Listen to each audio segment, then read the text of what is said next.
Hello friends, मेरा नाम महेश भास्कर है। फर्स्ट जो क्लास हुई थी वो क्लास हुई थी बेसिकली राज्यपाल के बारे में। राज्यपाल का बेसिक परिचय आपको दिया था और जैसा कि आप लोगों ने नीचे कमेंट किए हैं कि सर इतना डेप्थ में हमने कभी नहीं पढ़ा। देखिए, वैसे तो ऑब्वियस सी बात है कि ये डेप्थ में पढ़ना और इसको कॉन्सेप्ट क्लियर करना ये आजकल की एग्जाम की डिमांड हो गई। तो अब आप ऊपर से पढ़ के चले जाते हैं तो शायद एग्जाम में कठिन हो जाता है करना। दूसरा ये कि जैसा आपका रेस्पॉन्स मिलता है तो ये मेरी नैतिक ड्यूटी बन जाती है कि अब मुझे नेक्स्ट क्लास तो डालनी पड़ेगी, क्योंकि आप लोग इतना लाइक करते हैं क्लास को और इतने अच्छे कमेंट्स आप लोग करते हैं। पहली जो क्लास थी अपने राज्यपाल के बारे में बेसिकली पढ़ा था, उसका थोड़ा सा मैं हल्का सा आपको बता दूं तो अपने गवर्नर स्टार्ट किया था राज्यपाल। देखिए, कुछ शब्द मैं इंग्लिश के लिखता हूं, ये आप लोगों की दिक्कत होनी नहीं चाहिए। क्यों नहीं होनी चाहिए? क्योंकि सारी बात तो हिंदी में ही बोलता हूँ, हिंदी में लिखता हूँ।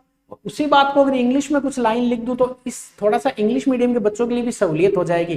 खुद के लिए नहीं सोचना चाहिए, थोड़ा सा उनके लिए भी सोचना चाहिए कि वो कैसे पढ़ेंगे फिर इसको।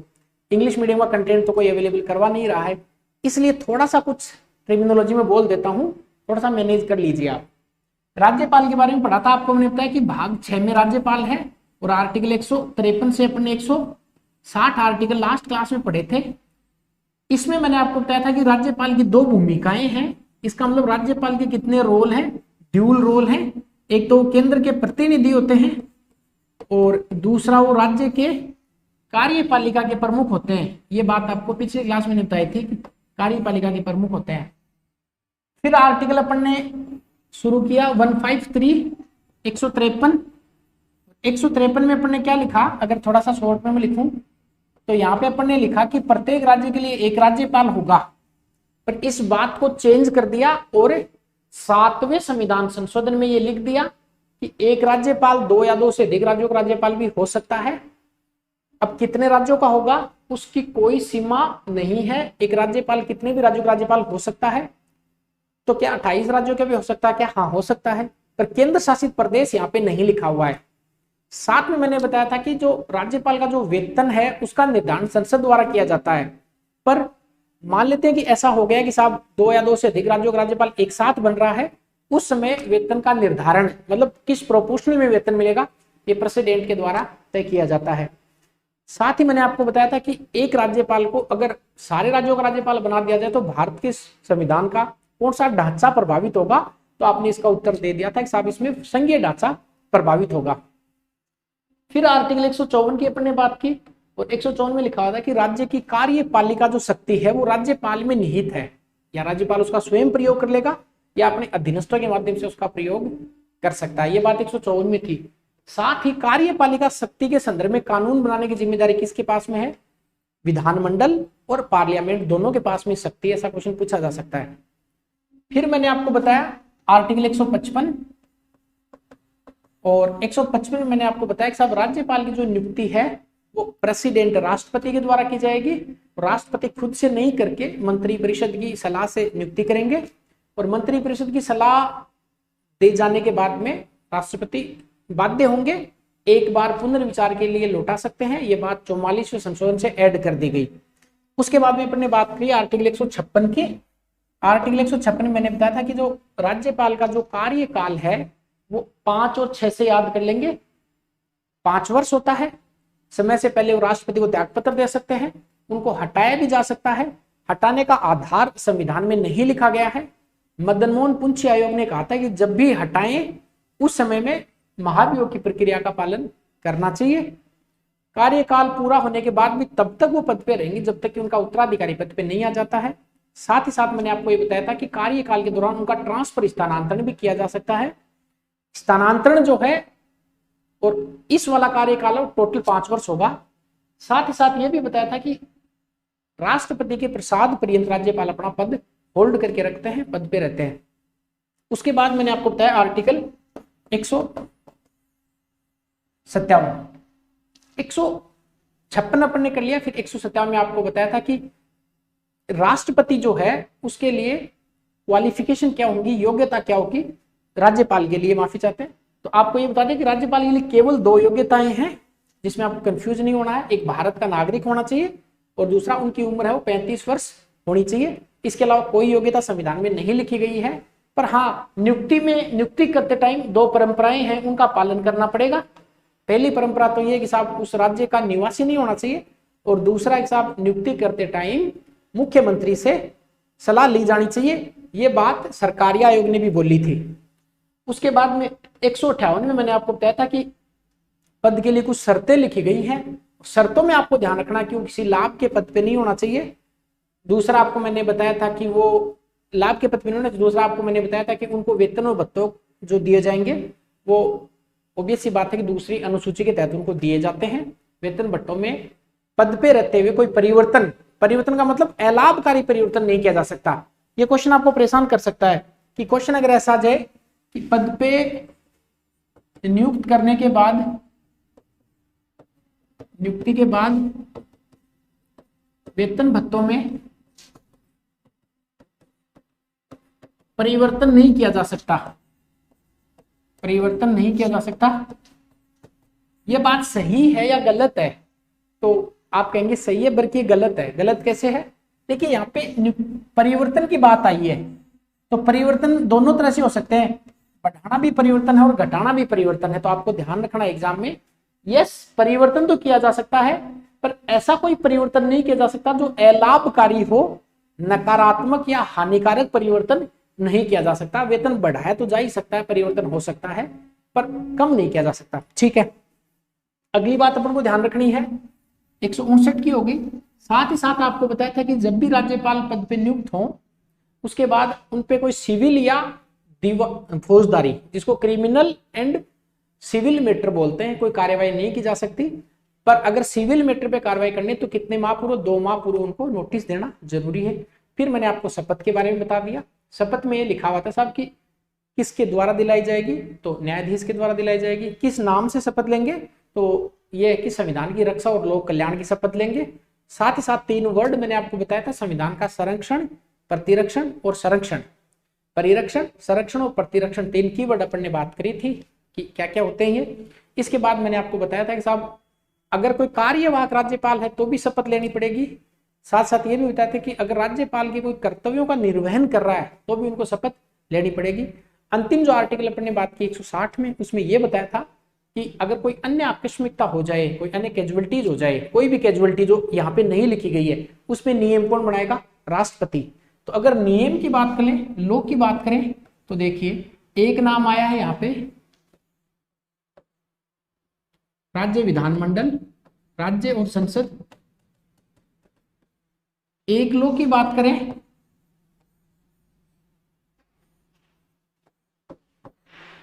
तो आर्टिकल 157।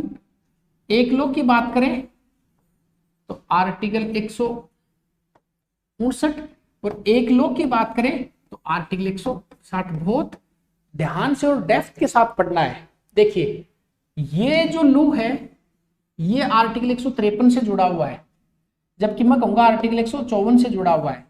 यहां पे लिखा हुआ था कि राज्य की कार्यपालिका शक्ति राज्यपाल में है, और उससे कानून कौन बनाएगा? कानून बनाने की जिम्मेदारी किसके पास में है? संसद और राज्य विधानमंडल दोनों की जिम्मेदारी है कि वो कानून बना सकते हैं। 157 में लिखा हुआ था कि साहब कोई योग्यता है राज्यपाल की, योग्यता यहां पे मैं लिखता हूं आर्टिकल 154, इसको लिखते हैं 154। 154 किससे जुड़ा हुआ है? कार्यपालिका शक्ति से। कार्यपालिका शक्ति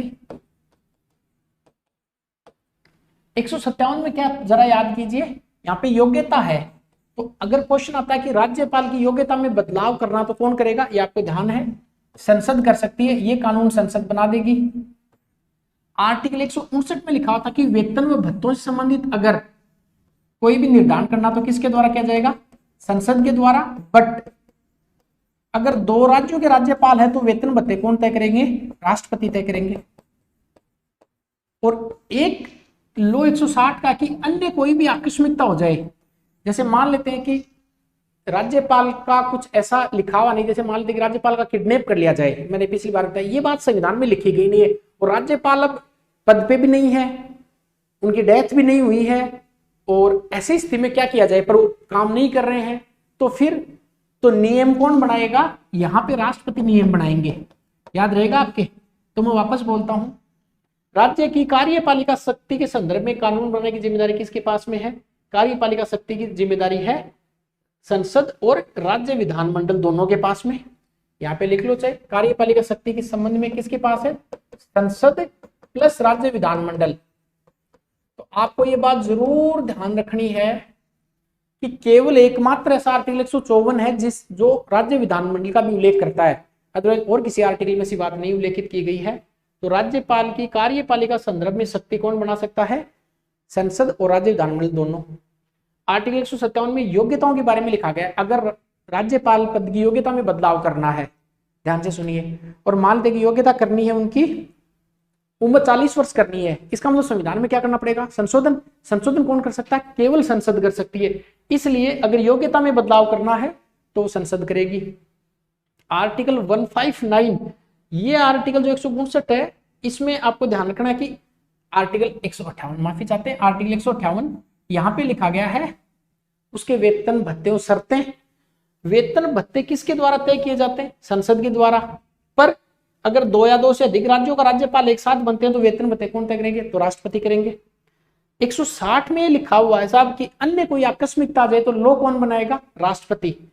इसका मतलब 160 के लो, ऐसा क्वेश्चन कभी मिलान करवाने वाला दे दे तो कि मिलान कीजिए, मिलान कीजिए, आर्टिकल दे देगा आपको 154 और यहाँ पे लिख देगा संसद।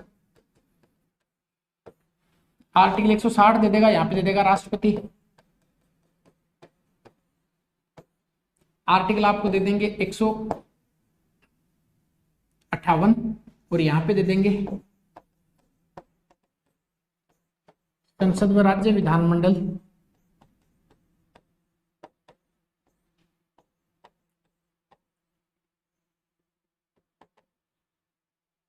फिर दे देंगे आर्टिकल 157 और यहां पे दे देंगे संसद प्लस संसद ही दे दिया केवल अकेला। अब कहेगा इस वाले के साथ मिलान कीजिए।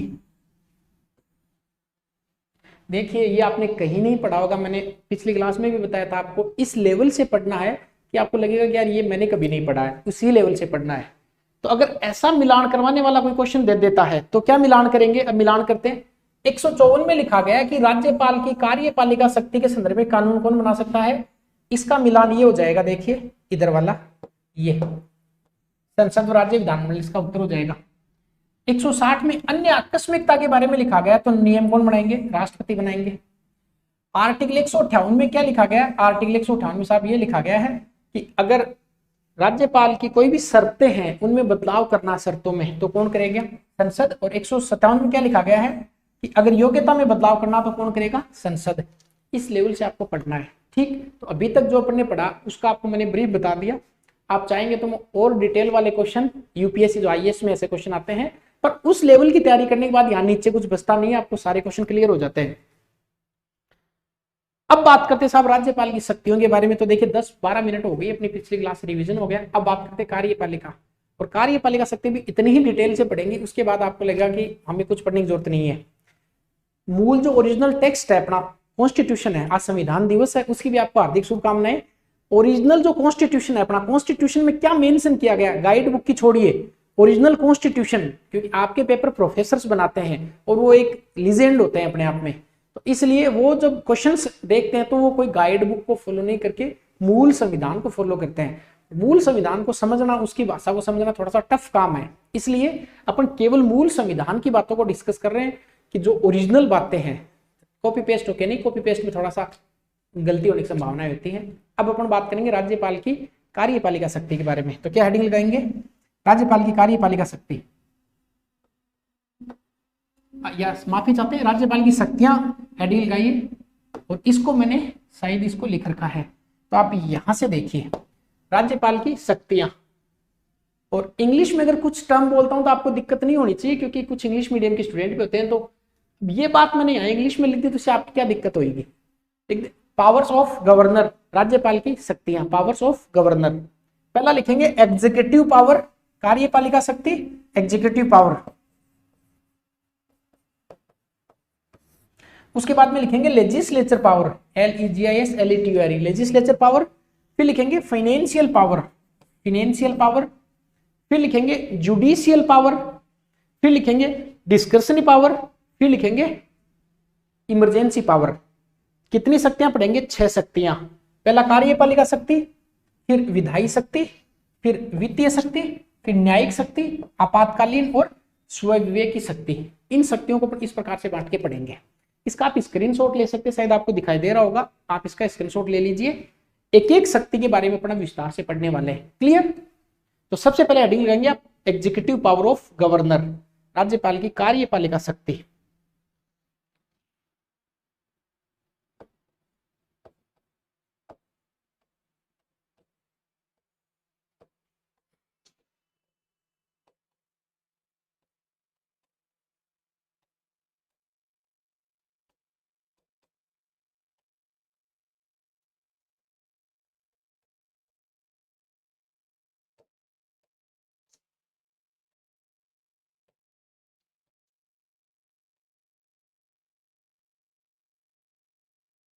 एग्जीक्यूटिव पावर ऑफ गवर्नर, राज्यपाल की कार्यपालिका शक्ति। अपन कार्यपालिका शक्ति के बारे में पढ़ना चाह रहे हैं। अब वो डिटेल से कार्यपालिका शक्ति पढ़ेंगे। सबसे पहले आप देखेंगे कि कार्यपालिका होता क्या है, मतलब कार्यपालिका शक्ति का मतलब क्या होता है। देखिए, इसको समझने के लिए आप थोड़ा सा 2 मिनट का धैर्य रखेंगे। अपन बात करेंगे सरकार की, यह आपने जरूर सुना होगा। जो क्लास तीसरी 3rd क्लास है उसका टॉपिक फर्स्ट है शायद, हमारी सरकार, ऐसा कुछ मिला के वहीं की बात बता रहे हैं। आपको जैसे ही दिमाग में सरकार आए, आपको ऐसे 3 लाइन खींच लेने के साथ सरकार का मतलब 3 बातें होती है। तो एक एक चीजें माइन्यूर पढ़नी है। सरकार का नाम आते हैं, आपको कितनी बातें डिवाइड कर लेनी है? 3 बातें। सबसे पहला विधायिका, दूसरा पढ़ना कार्यपालिका, और तीसरा आपको पक्का पता न्यायपालिका। न्यायपालिका।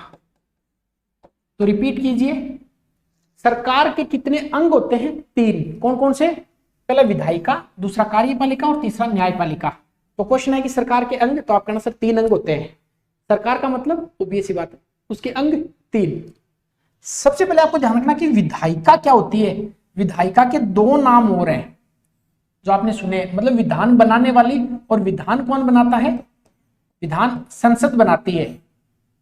या किसके लिए बनाती है? व्यवस्था करने के लिए। तो व्यवस्थापिका, ध्यान रहेगा। तो इसका मतलब संसद एक किसका अंग है? सरकार का अंग है। विधायिका संसद का ही दूसरा नाम है, और व्यवस्थापिका भी संसद का ही नाम है। तो जितने नाम हैं उतने इसके अंग हैं। आपको क्वेश्चन पूछे कि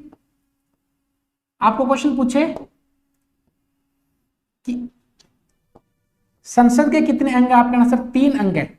एक लोकसभा, एक राज्यसभा और एक राष्ट्रपति। आरपी लिख रहा हूं, राष्ट्रपति।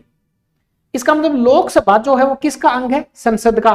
संसद किसका अंग है? सरकार का। क्लियर हो गया? तो राष्ट्रपति, राज्यसभा आरएस लिखा है, लोकसभा एलएस लिखा है। लोकसभा, राज्यसभा, राष्ट्रपति, ये किसके अंग हो गए? सब विधायिका के हो गए, या संसद के हो गए, या व्यवस्थापिका के। एक ही नाम है कार्यपालिका। इनका काम होता है, जब संसद पढ़ेंगे तब कानून बनाने का, केवल कानून बनाना। ये इंटरेस्टिंग आपको कार्यपालिका समझना। इसने जो कानून बना दिया, लॉ बना दिया, मैं बताऊंगा लॉ फॉर्मेशन कैसे होता है जब पार्लियामेंट अपन पढ़ेंगे, अभी वेट कीजिए। इसने जो कानून बनाया है, इसको लागू करने का काम कौन करेगा? कार्यपालिका। जैसे मान लेते हैं कि शिक्षा पर कोई बिल आया, तो पहले लोकसभा में आया, लोकसभा से राज्यसभा में, फिर राष्ट्रपति ने साइन कर दिए। अब इसको लागू कौन करेगा? कार्यपालिका। ये बहुत ध्यान से आपको समझना है। कार्यपालिका लागू करेगी। देखिए, कार्यपालिका जो है ये 2 प्रकार की होती है। कार्यपालिका कितने प्रकार की होती है? 2 प्रकार की। एक होती है स्थायी कार्यपालिका, और एक होती है नाम मात्र की कार्यपालिका, दूसरा होता है वास्तविक कार्यपालिका। तो ये तो होता नाम मात्र की, ओनली नॉमिनल एग्जीक्यूटिव, नाम मात्र की। और ये होती है वास्तविक कार्यपालिका। वास्तविक कार्यपालिका।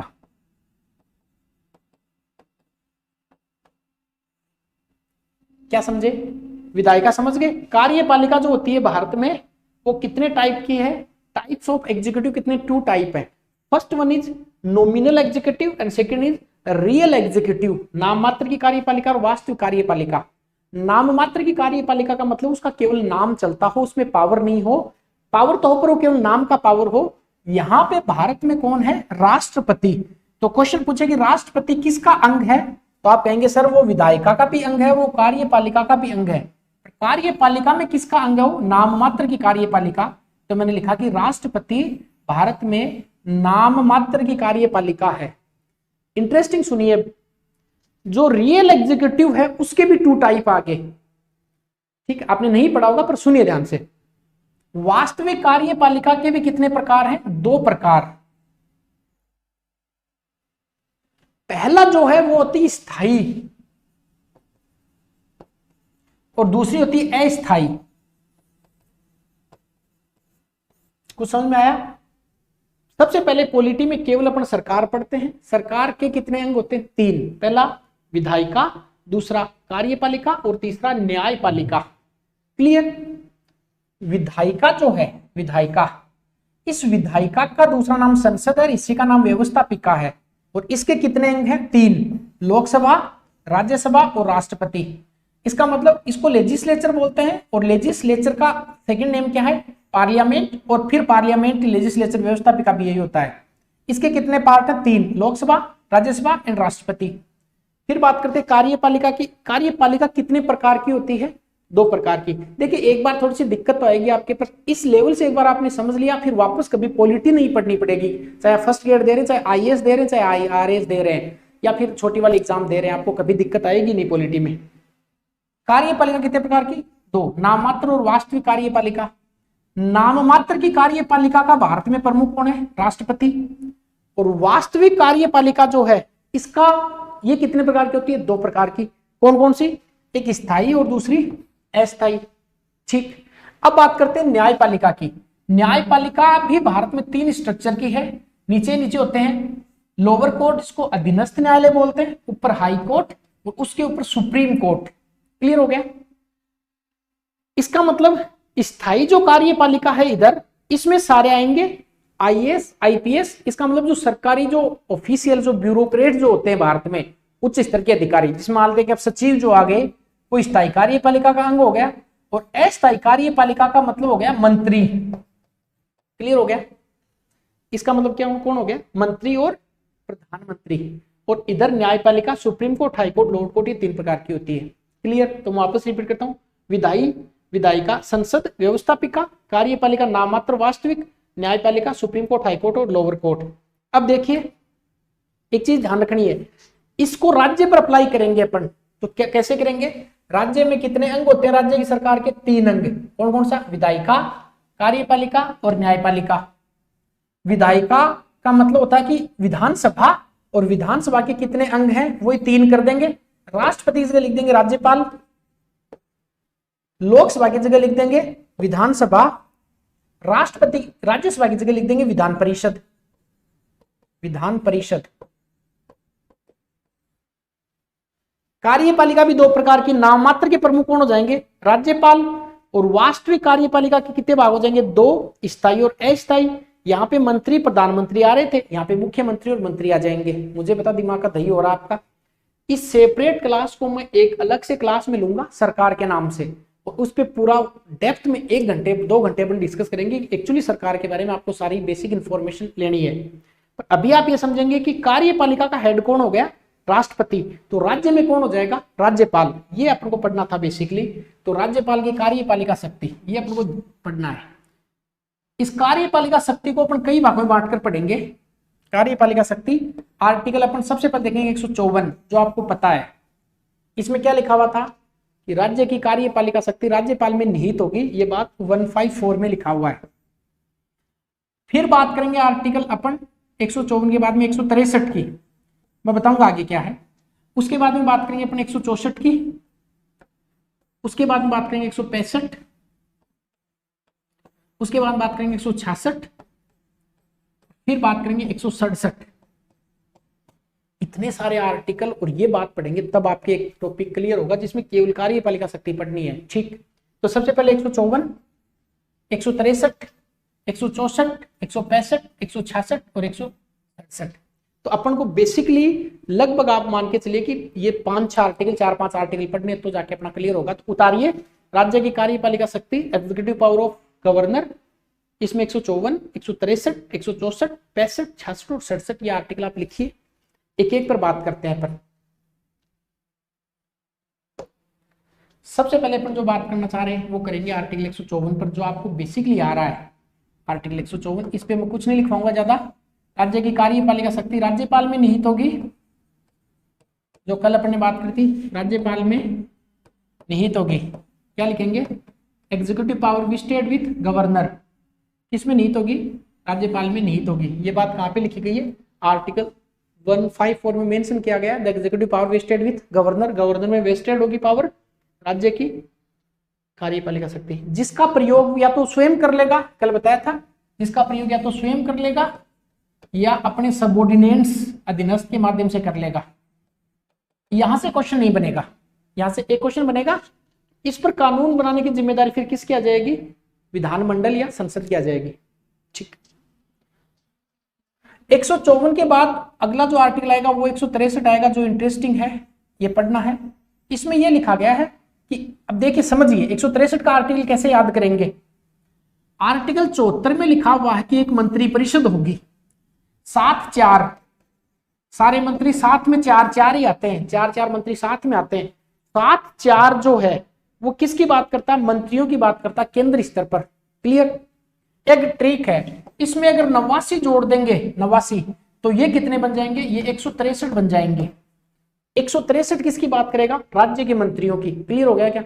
वापस बोलता हूं, 74 का आर्टिकल वो केंद्र स्तर पर मंत्रियों की बात करता है कि केंद्र में कितने मंत्री होंगे। बात समझ में आ गई? कैसे मंत्री परिषद होगी, उसका मुखिया कौन होगा, उसमें आर्टिकल 89 जोड़ते 163 बन जाएंगे। 163 किसकी बात करेगा? राज्य के मंत्रियों की बात करेगा। ऐसे ही देखिए, थोड़ा सा आपको और बता दूं ये ट्रिक कहां पे काम में आएगी। वैसे तो पूरी राज्य की पॉलिटी में काम में आनी है।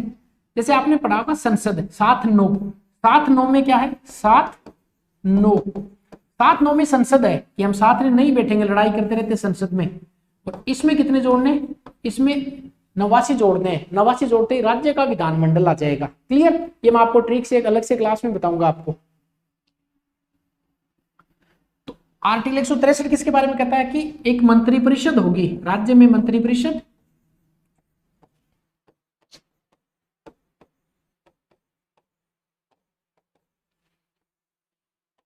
जिसका मुखिया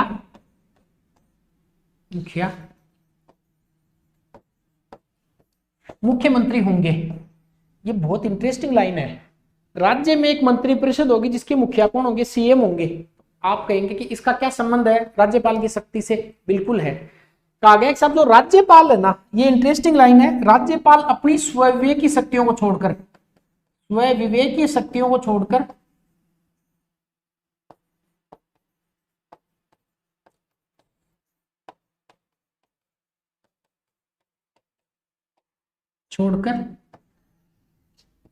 इसकी सलाह पर काम करेंगे, इसकी सलाह पर कार्य करेंगे। क्या समझे? आर्टिकल 163 कहता है कि राज्य में एक मंत्री परिषद होगी जिसका मुखिया कौन होगा? सीएम। तो पहला क्वेश्चन क्या बनेगा परीक्षा में? राज्य की मंत्री परिषद का उल्लेख कहां पे किया गया? 163 में। आप कहेंगे इसका राज्यपाल से क्या संबंध है? संबंध है। यहाँ पे लिखा गया कि राज्यपाल अपनी स्वविवेक की शक्तियों को छोड़कर, यही लाइन है जो राज्यपाल को स्वविवेक की शक्ति प्रदान करती है। ये की ये बात आर्टिकल आपको मैंने बताया 74 में लिखी गई है कि केंद्र में एक मंत्री परिषद होगी जिसका मुखिया पीएम होगा। फिर क्या लिखा गया आगे? फिर लिखा गया कि राष्ट्रपति इसकी सलाह पर काम करेंगे। इसका मतलब क्वेश्चन है कि क्या राष्ट्रपति को संविधान ने स्वविवेक की शक्ति दी है? क्या आप कहेंगे नहीं दी है। क्या गवर्नर को दी है? राज्यपाल को हाँ दी है। कहां पे लिखी गई है? 163 में। तो आप इंटरेस्टिंग सुनिए, राज्यपाल की जो स्वविवेक की शक्ति है उसका उल्लेख किस आर्टिकल में किया गया? आर्टिकल 163 में किया गया कि स्वविवेक की शक्तियों को छोड़कर उसके अनुसार कार्य करेंगे। अब तुलना करके देखते हैं आर्टिकल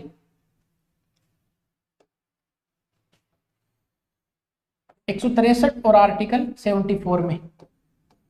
यहां पे क्या लिखा गया? 163 में यहां पे लिखा गया कि मंत्री परिषद होगी इसका मुखिया सीएम होंगे और राज्यपाल स्वविवेक की शक्तियों को छोड़कर, स्वविवेक की शक्तियों को छोड़कर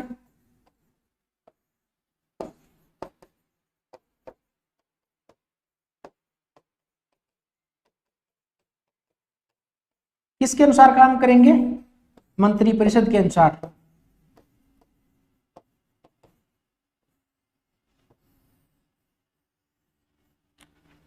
accept discretive power governor will perform and aid and advice of the council of minister. इसका मतलब सर्वे की शक्तियों को छोड़कर मंत्रिपरिषद की सलाह पर काम करेंगे। 74 इंटरेस्टिंग है कि एक मंत्रिपरिषद होगी जिसके मुखिया पीएम होंगे और राष्ट्रपति इसके अनुसार काम करेंगे। राष्ट्रपति इसकी सलाह पर काम करेंगे। आप कहेंगे इसमें इंटरेस्टिंग क्या है? देखिए, क्या राष्ट्रपति के लिए कहीं भी स्वविवेक शब्द लिखा हुआ है? नहीं। तो क्या राज्यपाल के लिए लिखा हुआ? हाँ। तो क्वेश्चन पूछे कि राज्यपाल की जो स्वविवेक की पावर है वो किस आर्टिकल में है? आर्टिकल 163 में है। दूसरी बात, यहां पे ये लिखा हुआ है कि राष्ट्रपति एक बार विधेयक को पुनर्विचार के लिए भेज सकता है, सलाह को पुनर्विचार के लिए भेज सकता है। अर्थात विधेयक नहीं, सलाह बोलूंगा, सलाह को पुनर्विचार के लिए भेजी जा सकती है। एक बार सलाह, एक बार पुनर्विचार के लिए। पर क्या गवर्नर के साथ ऐसा लिखा हुआ? नहीं। इसका मतलब एक शक्ति राज्यपाल के पास स्वविवेक की है, जबकि राष्ट्रपति के साथ जो पावर है वो एक बार पुनर्विचार की है। तो क्या राज्यपाल सलाह को पुनर्विचार के लिए नहीं भेज सकते? नहीं। ये याद रखना आपको। क्वेश्चन क्या आएगा? मंत्रिपरिषद की दी गई सलाह को राज्यपाल पुनर्विचार के लिए भेज सकते हैं? Yes, no? तो आप कहना नो। राष्ट्रपति मंत्रिपरिषद की सलाह को एक बार पुनर्विचार के लिए भेज सकते हैं। कथन सही है, गलत? आप कहना सही है। राज्यपाल के पास में स्वविवेक की शक्ति का उल्लेख किया गया, जबकि राष्ट्रपति के पास में कोई स्वविवेक की शक्ति नहीं है। कथन सही है, गलत है? सही है। इसको लिखते हैं। क्वेश्चन ऐसा देखते हैं।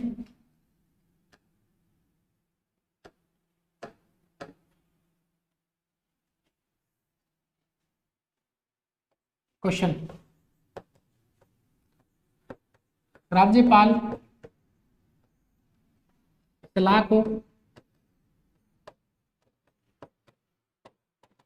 पुनर्विचार हेतु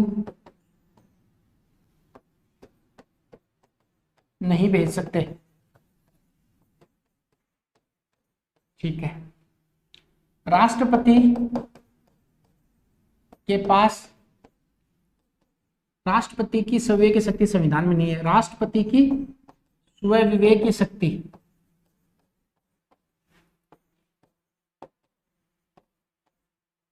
उल्लेखित नहीं है, उल्लिखित नहीं है। यहां पे लिखेगा आर्टिकल 163, यहां पे लिखेगा 74। अब कहेगा कथन कौन सा सही है, कौन सा गलत है। इस लेवल से आपको देखो पढ़ना ही पड़ेगा। यहां पे लिखा कि राज्यपाल सलाह को पुनर्विचार के लिए नहीं भेज सकते। कथन सही है। राष्ट्रपति के पास स्वविवेक की शक्ति उल्लेखित नहीं है, उल्लेखित नहीं है स्वविवेक की शक्ति पर उल्लेखित नहीं है। ये भी सही है, ये भी सही है। दोनों कथन सही हो गए। समझ में आ गया? इसका मतलब कार्यपालिका की जो शक्ति जो अपन पढ़ रहे हैं, राज्यपाल की कार्यपालिका शक्ति, आपको ध्यान रखना है कि यहाँ पे क्या लिखेंगे?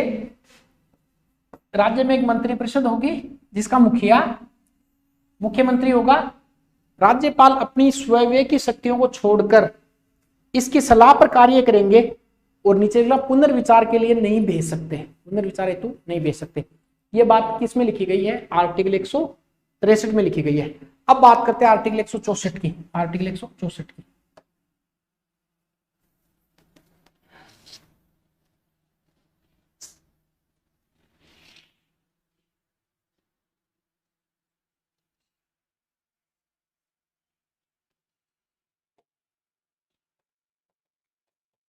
आर्टिकल 164। आर्टिकल 164 आपको पता है, इसमें लिखा गया कि सीएम जो है उनकी नियुक्ति कौन करेंगे? सीएम की नियुक्ति राज्यपाल करेंगे। अब आपके दिमाग में आएगा इसका मतलब राज्यपाल पावरफुल है इस मामले में। देखिए यहां पे भी लिखा होगा कि विधानसभा जो उसमें बहुमत प्राप्त दल का नेता होता है, विधानसभा मैं आपको अलग से समझाऊंगा बहुमत कैसे मिलता है, ये भी अपन अलग से पढ़ेंगे। अभी केवल आप इतना याद रख लेंगे, विधानसभा में जो बहुमत प्राप्त दल का नेता है, विधानसभा में जो बहुमत प्राप्त दल का नेता है उसको गवर्नर जो है वो सीएम अपॉइंट करेंगे। नियुक्त वर्ड आया है, नियुक्त वर्ड। ये क्वेश्चन आया हुआ एग्जाम में कि मुख्यमंत्री की क्या होती है, मनोनीत होता है कि नियुक्त होता है, निर्वाचित होता है, क्या होता है? तो यहाँ पे आप करेंगे मुख्यमंत्री नियुक्त किए जाते हैं, अपॉइंट किए जाते हैं, बाई हुम, गवर्नर, गवर्नर के द्वारा नियुक्त किए जाते हैं। ये बात लिखी 164 में। साथ ही इसमें यह भी लिखा गया है कि सीएम की सलाह पर, सीएम की सलाह पर, और यह सलाह बहुत इंपॉर्टेंट है, अन्य मंत्री नियुक्त होते हैं, अन्य मंत्री नियुक्त किए जाएंगे। अब कितने मंत्री होते हैं, 15% होते हैं, 10% होते हैं, अधिकतम सीमा, मिनिमम सीमा, ये अपन अलग से टॉपिक आएगा, मंत्रिपरिषद वहां पे पढ़ेंगे। केवल आपको इतना रखना कि सीएम की नियुक्ति राज्यपाल करेंगे, किस आधार पर, विधानसभा में जिसको मेजोरिटी प्राप्त पार्टी है उसका जो लीडर है उसे नियुक्त किया जाएगा, और जो अदर मिनिस्टर है appointed by the governor by the advice of CM, मुख्यमंत्री की सलाह पर अन्य मंत्रियों की नियुक्ति की जाएगी। ठीक, अब एक इंटरेस्टिंग बात हो रहा है, ये आपको एक चार्ट में लिखना, मुख्यमंत्री अपना त्यागपत्र किसे देते हैं, त्यागपत्र तो राज्यपाल को। मुख्यमंत्री को बर्खास्त कौन कर सकते हैं, ये इंटरेस्टिंग बात है, बर्खास्त तो राज्यपाल। इसका मतलब एक बात कह सकते हैं क्या कि जो सीएम है, जो मंत्री है, त्यागपत्र भी किसको देंगे, राज्यपाल को देंगे, बर्खास्त भी कौन करते हैं, राज्यपाल करते हैं, और नियुक्ति भी किसके द्वारा की जाती है, राज्यपाल के द्वारा की जाती है। इसका मतलब सारी मंत्रिपरिषद है वो राज्यपाल की प्रसाद पर्यंत पद पे रहती है, ये भी आपको ध्यान रखना थोड़ा सा। तो 164वें आर्टिकल में दो बातें आपको ध्यान रखनी है, सीएम की नियुक्ति है वो किसके द्वारा की जाएगी, मुख्यमंत्री की जो नियुक्ति है वो राज्यपाल के द्वारा की जाएगी, और अन्य मंत्री भी राज्यपाल से नियुक्त किए जाएंगे, पर एडवाइस किसकी ली जाएगी, सीएम की एडवाइस ली जाएगी। साथ साथ आपको यह भी ध्यान रखना है कि सीएम त्यागपत्र किसको देंगे, राज्यपाल को, और बर्खास्त भी कौन कर सकता है, राज्यपाल इसको बर्खास्त कर सकते हैं। ये बात है कि 164 में। अब बात करते हैं आर्टिकल 165 की, 165 की। तो राज्यपाल की कितनी शक्ति अपन ने पढ़ ली अभी तक, राज्यपाल की अपन ने अभी तक 2 शक्तियां पढ़ ली। 2 शक्ति में देखिए, पहली जो शक्ति अपन ने पढ़ी है उसकी बात करते हैं, एक बार रिपीट करते हैं। ये अगर आपने नोट्स तैयार कर लिए और एक बार ढंग से पढ़ ली इस क्लास को, एक बार इसको झेल लिया, फिर जीवन में दिक्कत नहीं आएगी। आर्टिकल 154 पढ़ा है, आर्टिकल 163 पढ़ा है, आर्टिकल 164 पढ़ लिया। क्या पढ़ा 154 में, राज्य की कार्यपालिका शक्ति राज्यपाल में निहित है। 163 में पढ़ा एक मंत्रिपरिषद होगी जिसके मुखिया सीएम होंगे, राज्यपाल अपनी स्वयं की शक्तियों को छोड़कर इसके अनुसार कार्य करेंगे। 164 में क्या लिखा हुआ है, 164 में लिखा हुआ है सब जो मुख्यमंत्री हैं इनकी नियुक्ति भी किसके द्वारा की जाएगी, राज्यपाल के द्वारा। मंत्रिपरिषद की नियुक्ति भी राज्यपाल के द्वारा, सलाह सीएम से ली जाएगी। मंत्रियों को बर्खास्त कौन कर सकते हैं, बर्खास्त करने का काम भी साहब सीएम का है। त्यागपत्र किसको देंगे, बर्खास्त करने का काम भी राज्यपाल का है, और त्यागपत्र भी किसको देंगे, राज्यपाल को देंगे। अब बात करते हैं आर्टिकल 165 में। देखिए आर्टिकल जो 76 है, देखिए सीकर, झुंझुनू, शेखावाटी इस साइड में जो है होता है ना, है उसको ऐसे 6 बोलते हैं कि 6-7, हरियाणा में 6 बोलते हैं, ऐसा कुछ वर्ड आपने सुना होगा। तो न्याय 7-6, इसका मतलब न्याय अपनी क्या है, 7-6 मतलब न्याय 7 है, तो न्याय का मतलब 7-6, तो ये क्या है, ये तो हो गया 7 और ये क्या हो गया 6। तो न्याय क्या 6, न्याय 7-6 का मतलब न्याय 7 में है। अब याद करते हैं, देखिए यहां पे लिखा गया है 7-6, 7 और 6। अब क्या 7 है, न्याय, न्याय का मतलब महान्यायवादी,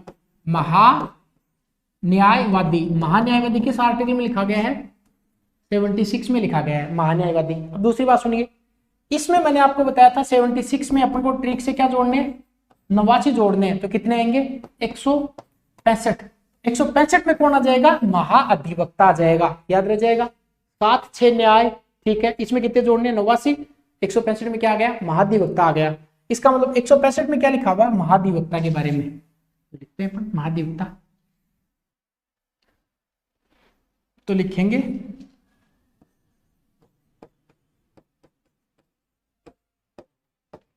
महाधिवक्ता की नियुक्ति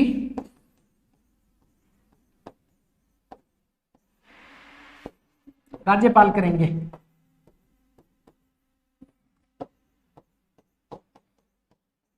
इनकी सेवा शर्तें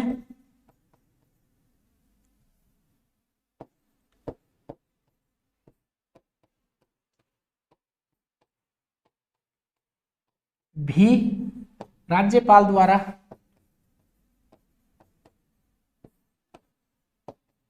निर्धारित होंगी।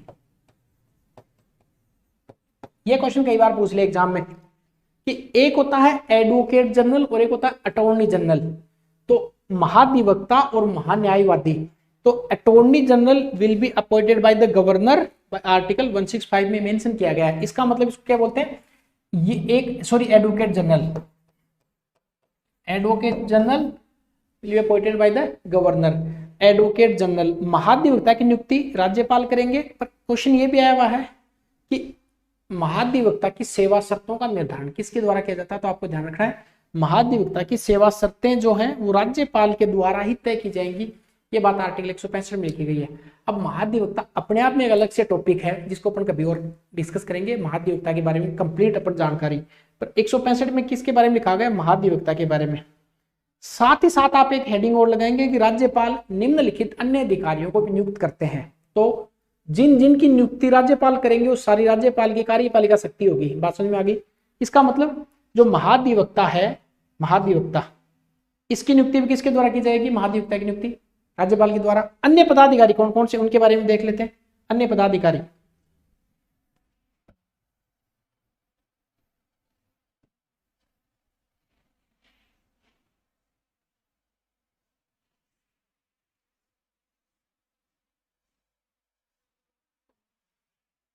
अन्य पदाधिकारी लिखे।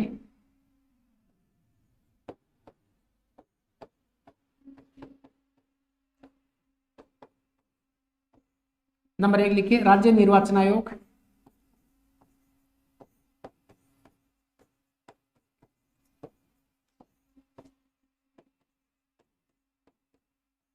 इसके लिए आर्टिकल 243 के और जेड ए है। राज्य वित्त आयोग,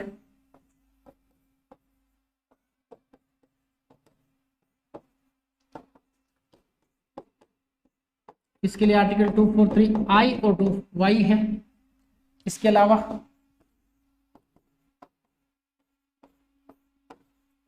आरपीएससी के सदस्य व अध्यक्ष,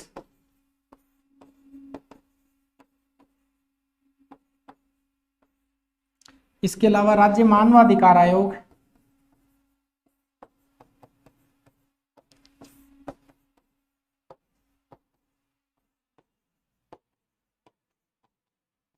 कोमा लोकायुक्त, कोमा राज्य महिला आयोग,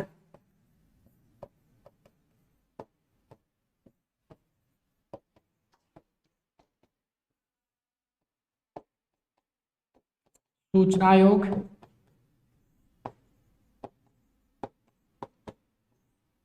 इनकी नियुक्ति भी। और ये सारे आयोग आएंगे एग्जाम, अब अपने एग्जाम में अलग अलग सिलेबस का पॉइंट है उस पर डिस्कस करेंगे। तो यहाँ पे लिखा हुआ अन्य पदाधिकारी, अन्य पदाधिकारियों में राज्य निर्वाचन आयोग, राज्य वित्त आयोग, आरपीएससी के सदस्य व अध्यक्ष, राज्य मानवाधिकार आयोग, लोकायुक्त, राज्य महिला आयोग, सूचना आयोग, जितने भी राज्य स्तरीय आयोग हैं। अब आरपीएससी में हम आपको पढ़ाऊंगा इनको हटाते किसके द्वारा, कौन हटा सकते हैं, पर ये भी आपको इतना ध्यान रखना है।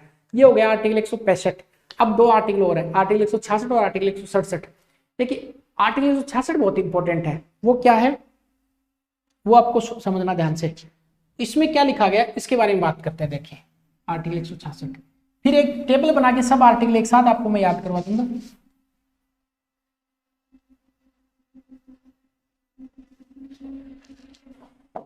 आर्टिकल 166 इसमें लिखा गया है, ये इंटरेस्टिंग है। इसमें 2 बातें आपको ध्यान रखनी है। पहली बात ये कि राज्य के सभी कार्य राज्यपाल के नाम से, ये क्वेश्चन पूछा हुआ एग्जाम में नाम से, कि राज्य के सभी कार्य राज्यपाल के नाम से किए जाएंगे। किस आर्टिकल में लिखा गया, आर्टिकल 166 में। राज्य की कार्यपालिका शक्ति राज्यपाल में होगी। ये बात कहां पे लिखी गई, ये बात लिखी है 154 में, याद रहेगा ना। यहाँ पे कि राज्यपाल के नाम से कार्य किया जाएगा, और यहाँ पे लिखा गया कि राज्य की कार्यपालिका शक्ति राज्यपाल में निहित होगी। इसके बाद में आर्टिकल याद रखना है कि इंटरेस्टिंग, सारे जो मंत्री होते हैं उनमें विभागों का बंटवारा राज्यपाल नहीं करके मुख्यमंत्री करते हैं। विभाग किसके द्वारा बांटे जाते हैं? मुख्यमंत्री के द्वारा। पर क्वेश्चन यह आता कि राजस्थान या राज्य में कार्य आवंटन के नियम कौन बनाता है? Allocation of the business rule, कार्य आवंटन के नियम राज्यपाल के द्वारा बनाए जाते हैं। तो राज्य में कार्य आवंटन नियम, allocation of the business rule, कार्य आवंटन के नियम किसके द्वारा बनाए जाते हैं? राज्यपाल के द्वारा। इस आर्टिकल में लिखा गया है आर्टिकल 166 में। तो दो बातें ध्यान रखनी है, 166 में 66 आ रहा है, इसका मतलब सभी कार्य राज्यपाल के नाम से होंगे किस आर्टिकल में? 166 में। और राज्य में कार्य आवंटन के नियम किसके द्वारा बनाए जाएंगे? ये गवर्नर के द्वारा, राज्यपाल के द्वारा ही बनाए जाते हैं। Allocation of the business rule, मंत्री किस प्रकार से कार्य करेंगे, कार्य के लिए नियम क्या है, कार्यों का संचालन कैसे होगा, ये सारे काम किसके द्वारा? राज्यपाल के द्वारा। कंफ्यूज नहीं होना है। देखिए मैं लिखता हूं उसको, मंत्रियों में विभागों का बंटवारा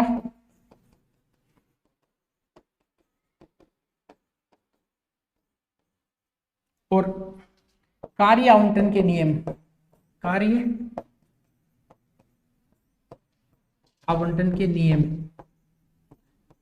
तो मंत्रियों में विभागों का बंटवारा कौन करेंगे?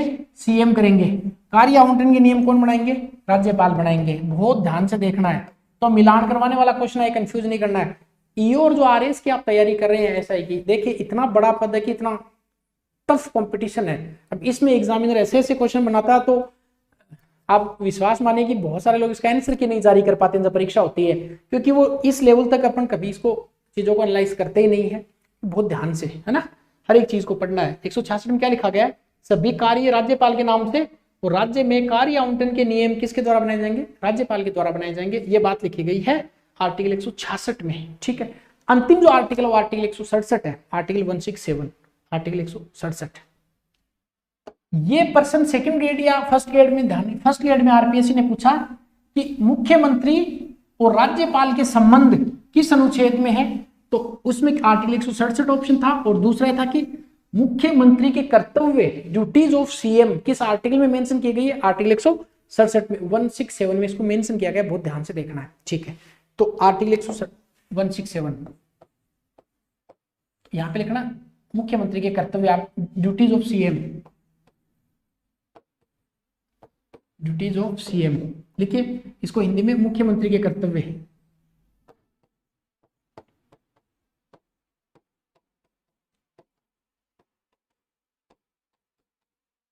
ये क्वेश्चन आपसे पूछा जा सकता है, मुख्यमंत्री के कर्तव्य, ड्यूटीज ऑफ सीएम किस आर्टिकल में? देखिए नाम मुख्यमंत्री का आ रहा, पर ये शक्ति किसकी है? राज्यपाल की। कैसे होगी? देखिए, चूंकि मुख्यमंत्री की ड्यूटी है कि वो राज्यपाल को सारी सूचना दे, किसके बारे में? प्रशासन के बारे में दे, लॉ के बारे में दे। और मुख्यमंत्री को लगता है कि मान लो अभी जैसे कोई ऐसी सिचुएशन आ गई, जैसे कोविड आ गया था मान लो, उस समय में राज्यपाल चाहते हैं कि ये जो टॉपिक है कोविड का, इसको विधानसभा में डिस्कस करना चाहिए, तो फिर डिस्कशन करने के लिए आदेश कौन दे सकते हैं? राज्यपाल दे सकते हैं। तो आपको ध्यान रखना कि 167 का जो आर्टिकल है वो 3 बातें बताता है, 3 बातें। पहली बात में लिखा गया कि राज्यपाल सीएम से प्रशासनिक जानकारी मांग सकते हैं, शासनिक रिपोर्ट, कोई भी प्रशासन की जो सूचना है वो राज्यपाल मैसेज करेंगे सीएम को कि आप हमें सूचना दीजिए, देनी पड़ेगी। दूसरा कि किसी विषय को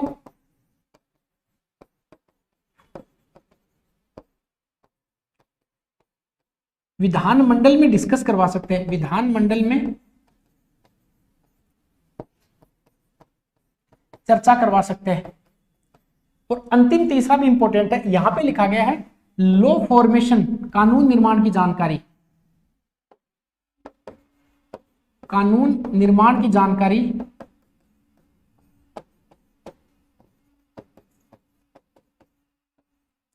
मांग सकते हैं। इसका मतलब कितनी बातें मांग सकते हैं? 3 बात, 2 बातें, कानून की जानकारी मांग सकते हैं, प्रशासन की जानकारी मांग सकते हैं, और किसी विषय को विधानमंडल में डिस्कस करा सकते हैं। Governor can seek any information regarding administration, governor can seek any information about law making and governor can be make the discussion with इन विधानमंडल ऑफ एनी टॉपिक, किसी भी टॉपिक का विधानमंडल में डिस्कस करवा सकते हैं, किसी लॉ फॉर्मेशन की जानकारी सीख कर सकते हैं, या फिर राज्यपाल सीएम से कोई भी जो एडमिनिस्ट्रेटिव रिपोर्ट होती है उसको मांग सकते हैं। ये बात 167 में लिखी गई है। क्लियर हो गया? तो क्वेश्चन 2 आ सकते हैं कि ड्यूटीज कहां पे लिखी गई है 167 में। सीएम और गवर्नर के कर्तव्य जो रिलेशन है वो रिलेशन 163 में भी, 164 में भी है और 167 में भी है। तो एक क्वेश्चन लिखिए आप, ये उतार के लिखिए, मुख्यमंत्री व राज्यपाल के संबंध किस अनुच्छेद में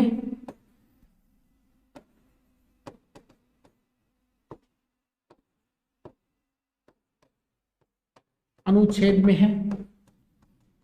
तो क्या लिखेंगे? ए ऑप्शन में आएगा 163, बी में आएगा 164, सी में आएगा 167 और डी में आए उपयुक्त सभी। अब जल्दी नहीं करना, इसका उत्तर उपयुक्त सभी होगा।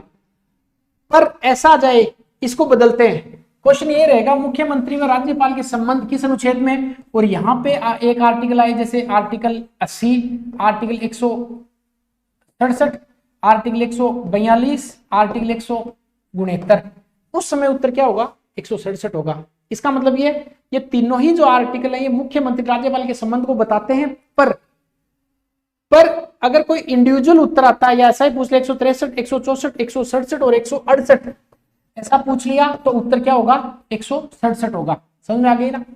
तीनों ही आर्टिकल है वो मुख्यमंत्री राज्यपाल का संबंध बताते हैं, पर इन तीन में से एक चुनना हो तो कौन सा होगा? 167 का होगा।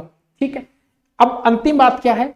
अंतिम बात यह है कि जो मुख्यमंत्री, जो राज्यपाल जो है, वो जो राज्य के जो विश्वविद्यालय हैं उनके जो वीसीज होती हैं, वाइस चांसलर होते हैं, इनकी नियुक्ति करते हैं। इसका मतलब ध्यान से लिखना है इसको, राज्य के, मैं राज्य के वर्ड यूज कर रहा हूं, राज्य के सभी विश्वविद्यालयों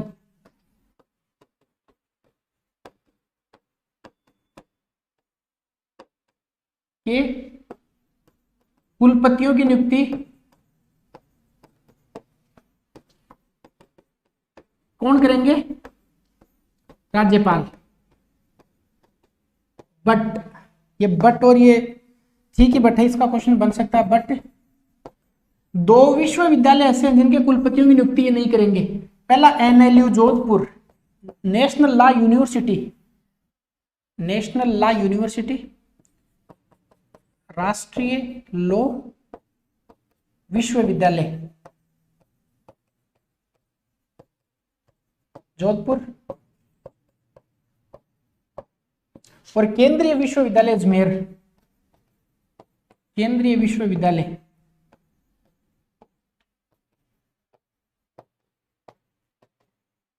अब ये क्वेश्चन आपसे परीक्षा में पूछ सकता है, निम्न में से कौन से विश्वविद्यालय के कुलपति की नियुक्ति राज्यपाल द्वारा नहीं की जाएगी? तो ध्यान रखना, ये जो राष्ट्रीय विश्वविद्यालय है, नेशनल जो लॉ यूनिवर्सिटी है, इस नेशनल लॉ यूनिवर्सिटी के कुलपति की नियुक्ति नहीं की जाएगी। ध्यान रखना, इसके जो कुलाधिपति होते हैं वो राजस्थान उच्च न्यायालय के मुख्य न्यायाधीश होते हैं, और इसका तो केंद्रीय विश्वविद्यालय कुलपति होते हैं, ये तो सेंट्रल लेवल से नियुक्त किए जाते हैं, इसलिए इन दोनों की नियुक्ति नहीं करेंगे। बाकी चाहे आप कोई सा भी विश्वविद्यालय लगा लो, राजस्थान विश्वविद्यालय लगा सकते हैं, या फिर अपना कोई वर्धमान महावीर लगा सकते हैं, या फिर आप कोई सा भी और यूनिवर्सिटी है, महाराजा गंगा सिंह है, उसका लगा सकते हैं। सारे कुलपतियों की नियुक्ति राज्यपाल। कौन से 2 विश्वविद्यालय जिनके कुलपतियों की नियुक्ति राज्यपाल द्वारा नहीं की जाएगी? उसमें एक राष्ट्रीय लॉ विश्वविद्यालय और केंद्रीय विश्वविद्यालय अजमेर। ये आपकी कार्यपालिका शक्ति हुई है। अब रिपीट करते हैं, इसका मतलब तो बहुत विस्तृत है। हाँ, पर एक बार पढ़ लिया ना कहीं कोचिंग करने की जरूरत है, ना कोई आपको नया कुछ काम करने की जरूरत है, बस इन नोट्सों को रिवाइज करते रहना। अब एक चार्ट बनाते हैं, शॉर्ट नोट्स, राज्य की कार्यपालिका शक्ति, राज्यपाल की शक्ति।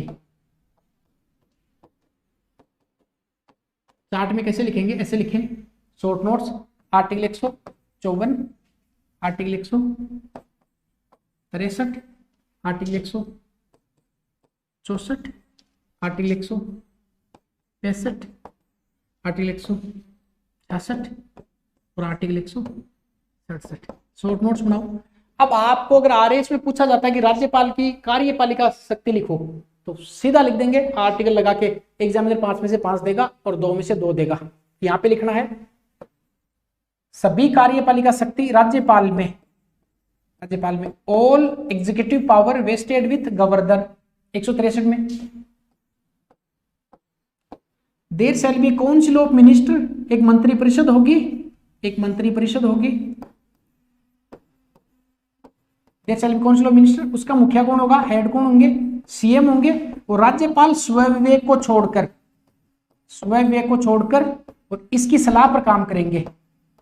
Accept his discretionary power, governor shall act on the advice of council of minister, this describe in article 163 163 में है। 164 का क्या लिखा गया है, 164 में लिखा गया कि सीएम किसके द्वारा नियुक्त होंगे, राज्यपाल के द्वारा, और अन्य जो मंत्री हैं वो किसके द्वारा नियुक्त होंगे, राज्यपाल के द्वारा ही, बट इसमें एडवाइस किसकी ली जाएगी, सीएम की। अब इनको नियुक्त करना, ये त्यागपत्र और बर्खास्त, ये किस में पावर है, राज्यपाल में पावर है, ये राज्यपाल में शक्ति है। 165 क्या कहता है, महाधिवक्ता जो है, महाधिवक्ता एडवोकेट जनरल, महाधिवक्ता की नियुक्ति किसके द्वारा की जाएगी, राज्यपाल के द्वारा। इसके अलावा किस किस की नियुक्ति, इसके अलावा राज्य वित्त आयोग की, इसके अलावा राज्य सूचना आयोग की, इसके अलावा निर्वाचन आयोग की, इसके अलावा आरपीएससी की, इसके अलावा महिला आयोग की, लोकायुक्त की, बहुत सारी नियुक्तियां हैं, आगे अलग अलग पढ़ेंगे। 166 में क्या लिखा गया, 2 बातें, एक किसके नाम से कार्य होंगे और एक कार्य आवंटन का नियम कौन बनाएगा, कार्य आवंटन। 167 में कितनी बातें, 3 बातें, क्या क्या सूचना मांग सकते हैं, प्रशासन की सूचना मांग सकते हैं, कोई भी मुद्दे को डिस्कस करवा सकते हैं, या फिर लॉ फॉर्मेशन कानून की जानकारी मांग सकते हैं। ये सारी बात किस में लिखी गई है, ये बात राज्य की कार्यपालिका शक्ति में लिखी गई है। 1 घंटा हो गया कार्यपालिका शक्ति में, नेक्स्ट क्लास विधायी शक्ति के बारे में होगी, वो विधायी शक्ति थोड़ी सी बड़ी है, फिर बाकी सारी एक क्लास में सारा सब कुछ हो जाएगा। पर मेरा मूड ऐसा कुछ जल्दी करने का देखिए है नहीं, मैं बहुत छोटी छोटी बातें आपको बताना चाहता हूँ। अब जो हिंदी मीडियम वाले उनके लिए तो पूरा हो गया, इन टर्मिनोलॉजी को मैं इंग्लिश में डिस्क्राइब कर देता हूँ ताकि इंग्लिश मीडियम वालों की दिक्कत आए नहीं। तो अब इंग्लिश में थोड़ा सा मैं बता देता हूँ। सबसे पहले है एग्जीक्यूटिव पावर ऑफ गवर्नर, ये आपने हेडिंग लगा ली होगी। तो how many article does describe it, article 154, article 163, article 164, article 165 and article 166 and article 167. These 1, 2, 3, 4, 5, 6. These 6 articles describe the executive power of governor. Very first is article 154. Article 154 basically describe about the executive power of state. So the executive power of state vested with governor. Governor. Only you should write down the governor word here. Second one, there shall be council of minister. There shall be council of minister headed by CM. There shall be council of minister headed by CM. Governor will act and advise of CM. Governor will act advise of CM as well as council of minister except his discretion power. Okay, so except his discretion power, governor shall act and advise of council of minister, but he can't send reconsideration of any advice except discretionary power. Okay, so he can use discretionary power but he can't send any reconsideration. Article 164. Article 164 basically describe about the appointment, term, resignation and suspension. So council of minister and CM appointed by the governor, and they can hold their post during his pleasure.